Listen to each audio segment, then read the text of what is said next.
بسم اللہ الرحمن الرحیم۔ السلام علیکم ورحمۃ اللہ وبرکاتہ۔ قرآن کا پیغام، خلاصہ، پارہ نمبر 15۔ قرآن وہ راہ دکھاتا ہے جو بالکل سیدھی ہے۔ جو لوگ اپنے ایمان کی حفاظت کرتے ہیں اور اچھے کام کرتے ہیں، قرآن انہیں خوشخبری دیتا ہے، اور جو آخرت کو مانتے ہی نہیں، انہیں دردناک عذاب کی خبر دیتا ہے۔ جو شخص یہیں سب کچھ پا لینا چاہتا ہے، اسے اللہ جو دینا چاہتا ہے وہ یہیں دے دیتا ہے، اور آخرت میں اس کا ٹھکانہ جہنم ہے۔ اگر تم آخرت کی کامیابی چاہتے ہو تو آخرت کے لیے جینا سیکھو، ایمان پر قائم رہو اور اس کے لیے ساری توانائی نچوڑ دو۔ اللہ تمہاری کوششوں کا بہترین انعام دے گا۔ اللہ کے علاوہ کسی کی عبادت نہ کرو، بس اللہ کی بندگی کرو۔ والدین کے ساتھ بہتر سلوک کرو۔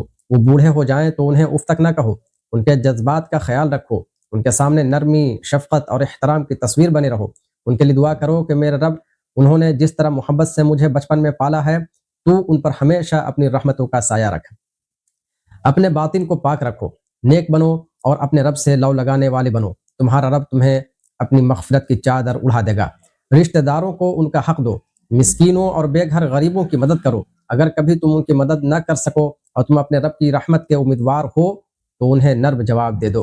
غلط راہوں میں دولت مت خرچ کرو، یہ نعمت کی ناشکری اور شیطان کی پیروی ہے۔ شیطانی راستوں پر چل کر شیطان کے بھائی مت بنو۔ نہ تو کنجوسی کرو اور نہ ہی فضول خرچی کرو، اعتدال کی راہ اختیار کرو، عزت و راحت سے رہو گے۔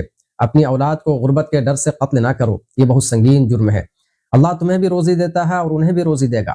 زنا کے قریب مت پھٹکو، یہ بہت برا اور بڑی بے حیائی کا کام ہے۔ اللہ نے انسانی جان کو محترم قرار دیا ہے، کسی کو ناحق قتل نہ کرو۔ مقتول کے اولیاء بھی اللہ کے حدود کا خیال رکھیں۔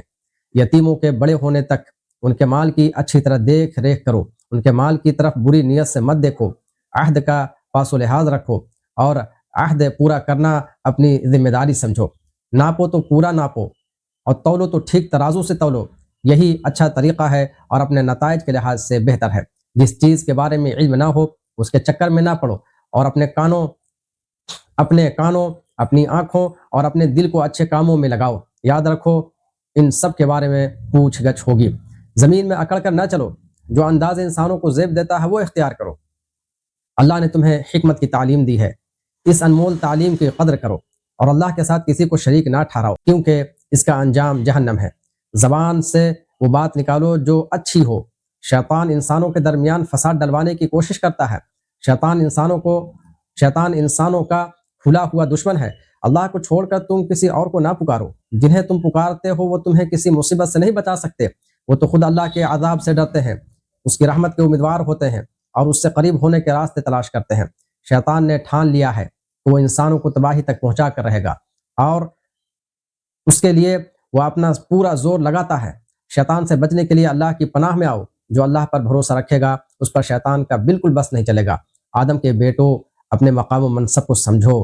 اللہ نے تمہیں عزت کا مقام دیا ہے، تمہیں خشکی اور تری کی سیر کرائی ہے، تم کو پاکیزہ روزی دی ہے، بہت سی مخلوقات پر تمہیں برتری عطا کی ہے۔ ان نعمتوں کی قدر کرو۔ یاد رکھو جو دنیا میں اندھے پن سے رہے گا وہ آخرت میں بھی اندھا ہی رہے گا۔ دین کے دشمن تم پر طرح طرح کے حربے آزمائیں گے۔ تم اللہ سے ثابت قدمی اور مضبوطی حاصل کرو، ورنہ دین کے دشمنوں کی طرف جھک جاؤ گے اور اپنی عاقبت خراب کر لو گے۔ نمازوں کی پابندی کرو اور فجر کی قرات کا خاص اہتمام کرو۔ رات کو اٹھ کر تہجد پڑھو، یہ اللہ کی بہت بڑی نعمت ہے۔ اسی طرح تم قابل تعریف مقام تک پہنچ سکتے ہو۔ سچائی سے محبت کرو، دعا کرو کہ اے رب، جہاں بھی لے جا سچائی کے ساتھ لے جا، اور جہاں سے بھی نکال سچائی کے ساتھ نکال، اور اپنی طرف سے ایک اقتدار کو میرا مددگار بنا دے۔ باطل سے مت ڈرو، یقین رکھو کہ جب حق آ گیا ہے تو باطل کو اب مٹنا ہی ہے۔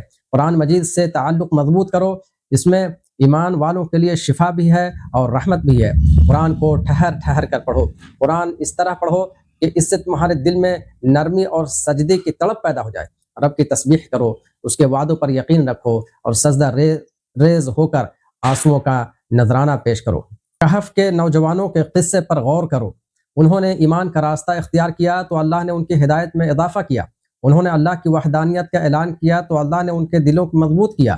انہوں نے اپنی مشرک قوم اور ان کے دیوتاؤں سے براءت کا اعلان کیا تو اللہ نے اپنے دامن رحمت میں انہیں جگہ دی اور ان کی زندگی کا انوکھا انتظام کیا، اور پھر انہیں اپنی زندگی ہی میں دین کا غلبہ دکھا دیا۔ اور وہ بھی 3 صدیاں گزر جانے کے بعد۔ تم جب بھی کسی کام کا ارادہ کرو تو اللہ کی مدد مانگا کرو۔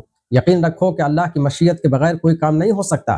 جیسے ہی تمہیں احساس ہو کہ رب کو بھول رہے ہو تو فوراً یاد کر لیا کرو، تمہارے رب کی کتاب تمہارے پاس ہے، اسے سناؤ اور ان لوگوں کے ساتھ دین پر جمے رہو جو صبح و شام اپنے رب کو خوش کرنے کے لیے اسے پکارتے ہیں۔ قوم کے سرداروں اور بڑے لوگوں کو جمع کرنے کے شوق میں کمزور اہل ایمان سے نگاہیں مت پھیرو۔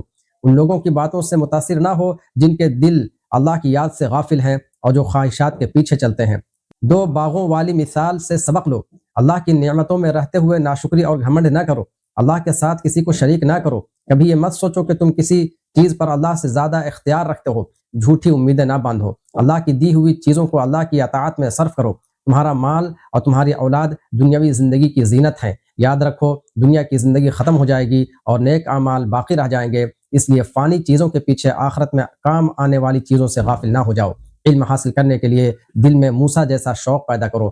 فیصلہ کیا کہ میں چلتا رہوں گا یہاں تک کہ یا تو 2 دریاؤں کے ملنے کی جگہ پہنچ جاؤں یا اسی طرح سالہ سال گزر جائیں۔ اور جب وہ اس بندے تک پہنچ گئے جسے اللہ نے اپنے خاص فضل اور علم سے نوازا تھا تو علم حاصل کرنے کے جذبے سے اس کے ساتھ ہو لیے۔ جزاکم اللہ خیر، احسن الجزاء۔ السلام علیکم ورحمۃ اللہ وبرکاتہ۔